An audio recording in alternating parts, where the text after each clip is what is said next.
Good morning and नमस्कार दोस्तों, स्वागत है आप सभी का आपके अपने YouTube channel GK search engine पर। आज है 28 अप्रैल और 28 अप्रैल से रिलेटेड राजस्थान करंट अफेयर्स के जितने भी इम्पोर्टेंट क्वेश्चन हैं उन सभी को हम इस वीडियो में डिस्कस करने वाले हैं। तो पूरा वीडियो बहुत ध्यान से देखना और वीडियो के एंड में मैं आपसे एक क्वेश्चन पूछूंगा जिसका आंसर आप सभी को कमेंट बॉक्स में देना है। कल के वीडियो में मैंने आपसे एक क्वेश्चन पूछा था जो था हाल ही में किस योजना के तहत राजस्थान सरकार सार्वजनिक स्थलों में सीसीटीवी कैमरे लगवाएगी। तो राजस्थान में लाडली सुरक्षा योजना की घोषणा की है। सी ऑप्शन इसका बिल्कुल सही था। जिन दोस्तों ने सी ऑप्शन कमेंट बॉक्स में सही जवाब दिया था उनको हार्दिक शुभकामनाएं।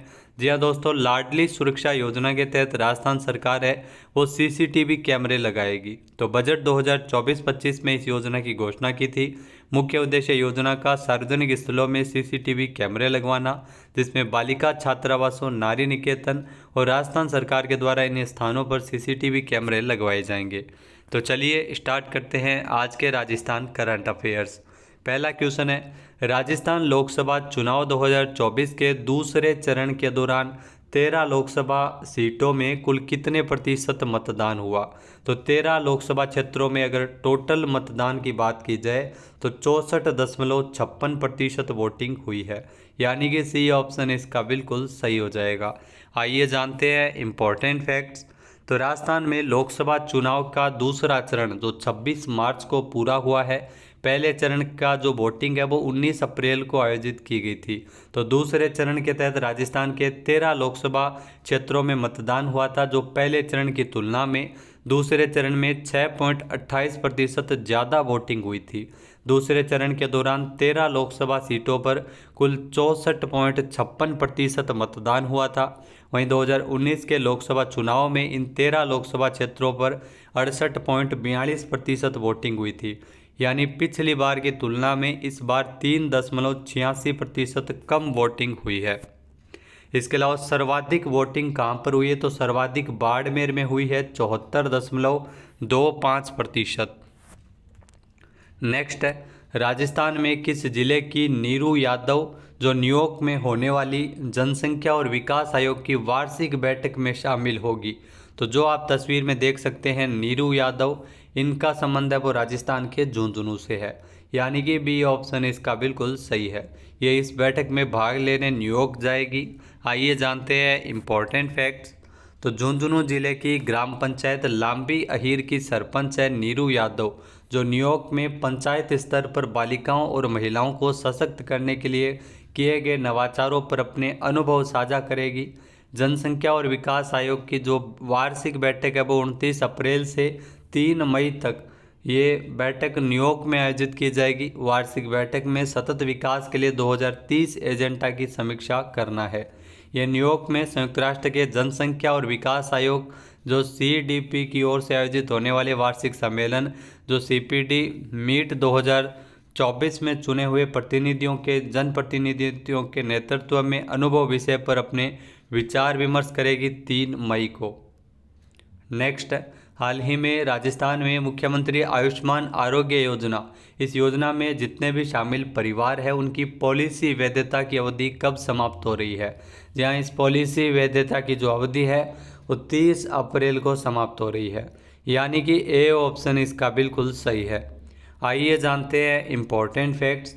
तो राजस्थान में मुख्यमंत्री आयुष्मान आरोग्य योजना, इस योजना पर एक नया अपडेट है। जी हाँ, अलर्ट हो जाएं अगर राजस्थान सरकार ने पॉलिसी नवीनीकरण को लेकर निर्देश जारी किए हैं। राजस्थान सरकार की ओर से जारी निर्देश के मुताबिक मुख्यमंत्री आयुष्मान आरोग्य योजना में जिन परिवारों की पॉलिसी वैधता अवधि 30 अप्रैल को समाप्त हो रही है वे परिवार जल्द ही पॉलिसी का नवीनीकरण करवाएं।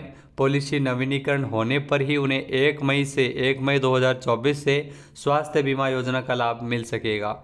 जी हाँ, पूर्व मुख्यमंत्री अशोक गहलोत ने जनता के लिए चिरंजीवी स्वास्थ्य बीमा योजना चलाई थी, जो राजस्थान की वर्तमान भजनलाल सरकार ने 19 फरवरी से इस योजना का नाम बदला है और योजना को नया नाम मुख्यमंत्री आयुष्मान आरोग्य योजना नया नाम दिया गया है।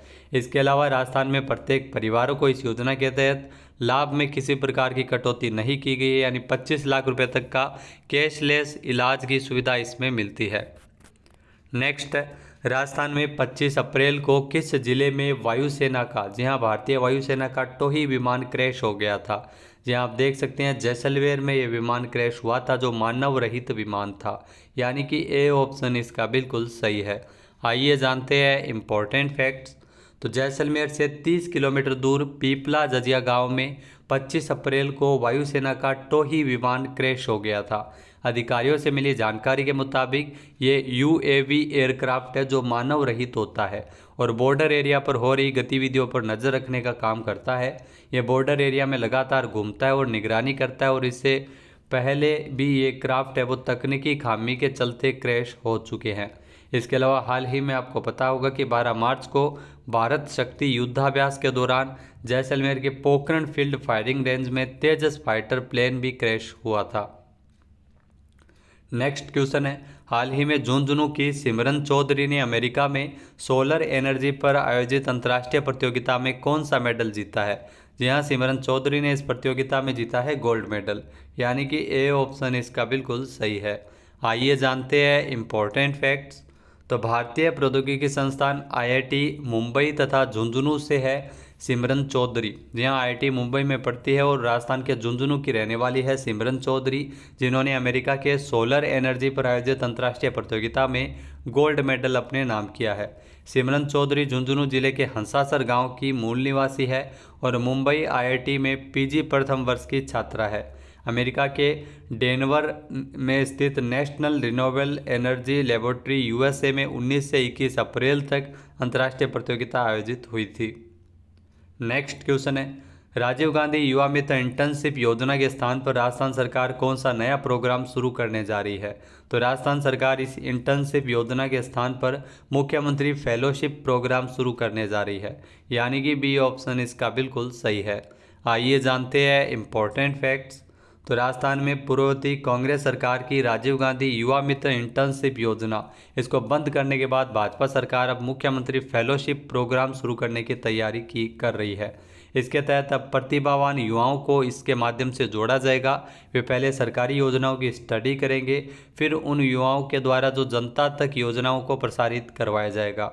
ऐसे युवा थीसिस भी लिख सकेंगे जिससे उन्हें यह बताना होगा कि योजना से किसे फ़ायदा हो रहा है और कितना फ़ायदा हो रहा है और उसमें क्या बदलाव की ज़रूरत है। खास बात यह है कि राज्य सरकार इस प्रोग्राम के लिए 12वीं पास की बजाय फर्स्ट डिवीज़न पास ग्रेजुएट युवाओं को ही मौका देगी, यानी इसमें योग्यता में कटौती की गई है। साथ ही साथ अधिकतम उम्र भी जो 40 से घटाकर 35 करना प्रस्तावित है, ताकि कम उम्र के ज़्यादा ऊर्जावान युवाओं को मौका मिल सके। इसके अलावा इसमें स्टाइपेंड के रूप में 18,000 रुपये और 5,000 रुपये अन्य कार्यों के लिए मिलेंगे। नेक्स्ट क्वेश्चन है, राजस्थान में महिला क्रिकेटरों को दिया जाने वाला सर्वश्रेष्ठ अवार्ड सुंदर कांति जोशी पुरस्कार 2024 जो सीनियर वर्ग में किसे मिला है। जी हाँ, सीनियर वर्ग में इस पुरस्कार को दिया गया है ज्योति चौधरी को। सी ऑप्शन इसका बिल्कुल सही है। आइए जानते हैं इम्पोर्टेंट फैक्ट्स। तो राधा निवास क्रिकेट क्लब के द्वारा सुंदर कांति जोशी क्रिकेट पुरस्कार है वो दिया जाता है। इसके लिए चयन समिति की बैठक है वो 17 मार्च को हुई थी। राधा निवास क्रिकेट क्लब के द्वारा राजस्थान में जो क्रिकेट में महिला क्रिकेटरों को दिया जाने वाला 5वां सुंदर कांति जोशी पुरस्कार, जो राजस्थान में महिला क्रिकेटर को दिया जाने वाले सर्वश्रेष्ठ अवार्ड है, जो सीनियर वर्ग में ज्योति चौधरी जो विकेट कीपर बल्लेबाज है उनको मिला है। जूनियर वर्ग में इस बार ये पुरस्कार है वो नहीं दिया गया है। इसके अलावा सब जूनियर वर्ग में वृंदा शर्मा जो सलामी बल्लेबाज है इनको ये पुरस्कार मिला है। नेक्स्ट क्वेश्चन है, राजस्थान में बीकानेर थिएटर फेस्टिवल का आयोजन कब किया गया है। तो राजस्थान में बीकानेर थिएटर फेस्टिवल जो हाल ही में आयोजित हुआ, जहाँ हाल ही में मार्च महीने में बीकानेर थिएटर फेस्टिवल का आयोजन 18 से लेकर 22 मार्च तक किया गया था, यानी कि बी ऑप्शन यहाँ पर बिल्कुल सही है। आइए जानते हैं इम्पोर्टेंट फैक्ट्स। तो बीकानेर में 18 से लेकर 22 मार्च तक बीकानेर थिएटर फेस्टिवल का आयोजन किया गया था। 5 दिन में 21 चर्चित नाटकों का मंचन इस फेस्टिवल में हुआ था। राष्ट्रीय नाट्य विद्यालय के रंगमंडल में एक साथ 40 कलाकार दिल्ली से बीकानेर आए थे और इस दल ने रोजाना रंगमंडल में अपने नाटक प्रस्तुत किए थे। नेक्स्ट है, विश्व ऊर्जा कांग्रेस 2024 का आयोजन 22 से 25 अप्रैल तक किस देश में किया गया था। तो विश्व ऊर्जा कांग्रेस 2024 का आयोजन 22 से लेकर 25 अप्रैल तक नीदरलैंड में किया था, यानी कि बी ऑप्शन यहाँ पर बिल्कुल सही है। आइए जानते हैं इम्पोर्टेंट फैक्ट्स। तो विश्व ऊर्जा कांग्रेस 2024 का आयोजन 22 से लेकर 25 अप्रैल तक नीदरलैंड में किया गया था। भारतीय अक्षय ऊर्जा विकास संस्था लिमिटेड इरेडा के अध्यक्ष एवं प्रबंध निदेशक प्रदीप कुमार दास ने नीदरलैंड के रोटरडेम में आयोजित विश्व ऊर्जा कांग्रेस में के 26वें संस्करण में भाग लिया था। साथ ही उन्होंने कहा कि भारत नवीकरणीय ऊर्जा स्थापित क्षमता में विश्व स्तर पर भारत का चौथा स्थान है। नेक्स्ट क्वेश्चन है, हाल ही में चर्चा में रहा भारतीय ऐतिहासिक अभिलेख आयोग किस मंत्रालय के तहत कार्यरत है? जी हाँ, हाल ही में चर्चा में रहा भारतीय ऐतिहासिक अभिलेख आयोग है, ये संस्कृति मंत्रालय के अंतर्गत कार्यरत है, यानी कि सी ऑप्शन इसका बिल्कुल सही है। आइए जानते हैं इम्पोर्टेंट फैक्ट्स। तो केंद्रीय संस्कृति मंत्रालय के तहत कार्यरत भारतीय ऐतिहासिक अभिलेख आयोग ने एक नया लोगो और आदर्श वाक्य अपनाया है। यह अभिलेखीय मामलों पर एक शीर्ष सलाहकार निकाय है और इसकी स्थापना साल 1919 में की गई थी। अब बात करते हैं आज के हमारे क्विज के, जिसका आंसर आप सभी को कमेंट बॉक्स में देना है। तो आज का क्विज है, राजस्थान पर्यटन विभाग की ओर से जयपुर में द ग्रेट इंडियन ट्रेवल बाजार के 13वें संस्करण का आयोजन कब किया जाएगा? एक बार फिर से सुनिएगा, राजस्थान पर्यटन विभाग की ओर से जयपुर में द ग्रेट इंडियन ट्रेवल बाजार का 13वां संस्करण कब आयोजित होगा? सही आंसर आपको कमेंट बॉक्स में देना है। और अगर ये वीडियो आपको पसंद आए तो इसे लाइक और शेयर करना बिल्कुल ना भूलिएगा। चैनल पे नए जुड़े हैं, सब्सक्राइब नहीं किया है तो भी सब्सक्राइब बटन पर क्लिक करें। इस वीडियो की जो PDF फाइल है वो आप वीडियो के डिस्क्रिप्शन बॉक्स से डाउनलोड कर सकते हैं और इस क्वेश्चन का आंसर आप वोट करके भी कर सकते हैं। वीडियो देखने के लिए धन्यवाद। जय हिंद, जय भारत, जय राजस्थान।